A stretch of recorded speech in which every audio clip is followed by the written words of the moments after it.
বাংলাদেশের যুব ক্রীড়া প্রতিমন্ত্রী হিসেবে নতুন দায়িত্ব গ্রহণ করেছেন সাবেক জাতীয় ফুটবল দলের অধিনায়ক আমিনুল হক। মঙ্গলবার সকালে সংসদ ভবনের দক্ষিণ প্লাজায় আয়োজিত অনুষ্ঠানে তিনি শপথ নেন। টেকনোক্র্যাট কোটায় মন্ত্রিসভায় যুক্ত হওয়া এই ক্রীড়া ব্যক্তিত্বের নিয়োগকে ইতিবাচকভাবে দেখছে ক্রীড়াঙ্গন।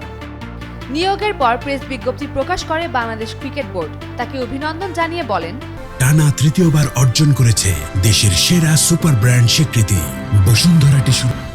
মাঠে তার নেতৃত্ব দেশের অসংখ্য সমর্থক ও তরুণ খেলোয়াড়কে অনুপ্রাণিত করেছে।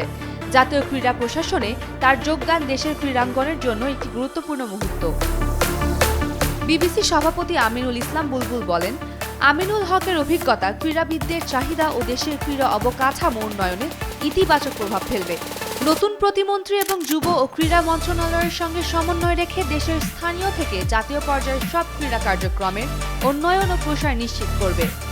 আমিনুল হক দীর্ঘদিন ধরে বিএনপির রাজনীতিতে যুক্ত। সর্বশেষ জাতীয় নির্বাচনে ঢাকা ১৬ আসন থেকে প্রতিদ্বন্দ্বিতা করেছিলেন, কিন্তু জয় পাননি। টেকনোক্র্যাট কোটায় মন্ত্রিসভায় অন্তর্ভুক্ত হয়ে এবার তিনি যুব ক্রীড়া মন্ত্রণালয়ে নতুন দায়িত্ব শুরু করলেন। উমের রহমান শান্তি, ডেইলি স্টার।